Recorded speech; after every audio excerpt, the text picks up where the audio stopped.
Hello friends, நம்ம இன்னைக்கு பண்டிகை நாட்கள்ல ரொம்ப ஈஸியா டேஸ்டியா குயிக்கா செஞ்சுக்கிற மாதிரி ஒரு பாயாச ரெசிபி தான் பார்க்க போறோம். வட இந்தியர்கள் இதை லப்சி கீர் இல்லைன்னா தலியா கீர்னு சொல்றாங்க. கீர்னா பாயாசம். உடைச்ச கோதுமை, அதாவது கோதுமை ரவை யூஸ் பண்ணி நம்ம இந்த பாயாசம் செய்ய போறோம். இந்த ரெசிபியை ஒரு 10 நிமிஷத்துல பண்ணிடலாம். சப்ஸ்கிரைப் பண்ணிட்டு தொடர்ந்து பாருங்க friends. Welcome to Vicky's kitchen. நம்ம பண்ண போறது 4 பேருக்கு போதுமான குவான்டிட்டி. 10 பாதாம் பருப்பு, 2 டேபிள் ஸ்பூன் முந்திரி பருப்பு. பாதாம் பருப்பை நீள வாக்குல சின்ன ஸ்லைசஸாவும், முந்திரி பருப்பை சின்ன துண்டுகளாகவும் கட் பண்ணி வச்சுக்கிறோம். அடுப்புல ஒரு பாத்திரத்தை வச்சு சூடாக்கி அதுல 1 டேபிள் ஸ்பூன் நெய் சேர்த்துக்கிறோம். நம்ம யூஸ் பண்றது 2 லிட்டர் பாத்திரம். நெய் உருகின உடனே நம்ம கட் பண்ணி வச்சிருந்தால அந்த முந்திரி பருப்பு பாதாம் பருப்பை சேர்த்துக்கிறோம். முந்திரி பாதாம் லேசா பொன்னிறமா வர்ற வரைக்கும் வறுத்துக்குவோம். இப்ப முந்திரி பாதாம் சிவக்க ஆரம்பிச்சிருச்சு. இனிமே பாதாம் முந்திரியை மட்டும் இந்த மாதிரி அரிச்சு தனியா எடுத்து ஒரு பிளேட்ல வச்சுக்குவோம். இந்த நெய் அதிலே இருக்கட்டும். தீய நல்லா கம்மி பண்ணி வச்சுக்குவோம். இந்த நெய் முருகிடக்கூடாது. இந்த நெய் கூட 1/2 கப் கோதுமை ரவை சேர்த்துக்கிறோம். நம்ம யூசுவலா உப்புமா செய்யறதுக்காக வாங்குவோம்ல, அந்த கோதுமை ரவை வந்து கொஞ்சம் ஃபைனா உடைச்சிருப்பாங்க, சின்ன சின்னதா இருக்கும். அதனால வாங்கி யூஸ் பண்ணலாம். ஆனா நம்ம இந்த வீடியோல பாக்குறது வந்துட்டு கொஞ்சம் பெரிய சைஸ்ல உடைச்ச கோதுமை ரவை. இந்த மாதிரி கிடைச்சா வாங்கி யூஸ் பண்ணுங்க. அது வந்து நல்லா டேஸ்டியா இருக்கும் இந்த பாயாசத்துக்கு. கோதுமை ரவையை நெய்ல சேர்த்துட்டு ஒரு 2 நிமிஷம் நல்லா வறுத்துக்கிறோம். பொதுவா கோதுமையை நெய்ல வறுக்கும் போது நல்ல பிளசண்டா ஒரு வாசனை வரும்.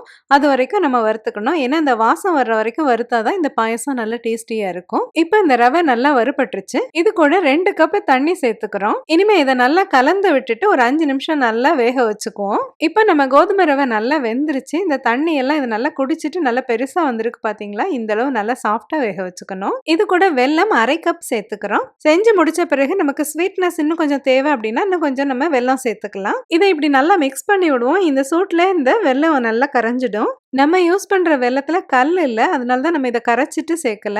சப்போஸ் கல் இருக்கும் அப்படின்னு சந்தேகமா இருந்துச்சு அப்படின்னா இதை கரைச்சிட்டு நம்ம வந்துட்டு அதை வடிகட்டி சேர்த்துக்கணும். இப்ப வெல்லம் நல்லா கரைஞ்சி வந்துருச்சு.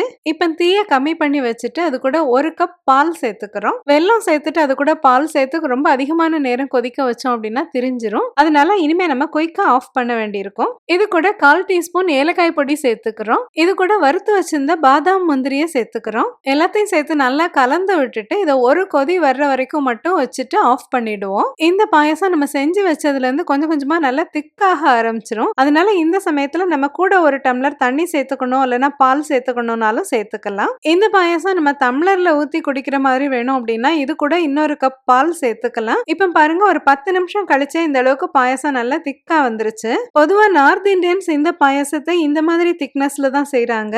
இதை வந்து சின்ன பவுல்ல சர்வ் பண்ற மாதிரி தான் அவங்க செய்வாங்க. அதனால நான் வந்து இது கூட அடிஷ்னலா பால் எதுவும் சேர்க்கல. இந்த திக்னஸ்ல நான் சர்வ் பண்றதுக்கு எடுத்து வச்சுட்டேன். நம்மளோட டேஸ்டியான கோதுமை ரவை பாயாசம் ரெடி ஆயிருச்சு. இந்த கோதுமை ரவை பாயாசம் உங்களுக்குலாம் ரொம்ப பிடிச்சிருக்கும்னு நினைக்கிறேன். அவசியம் லைக் பண்ணுங்க, ஷேர் பண்ணுங்க. நம்மளோட விக்கிஸ் கிச்சன் சேனல் சப்ஸ்கிரைப் பண்ணிக்கோங்க. மறுபடியும் இது மாதிரி ஒரு இன்ட்ரெஸ்டிங்கான வீடியோ எடுத்து உங்களெல்லாம் சந்திக்கிறேன். Until then, take care. See you.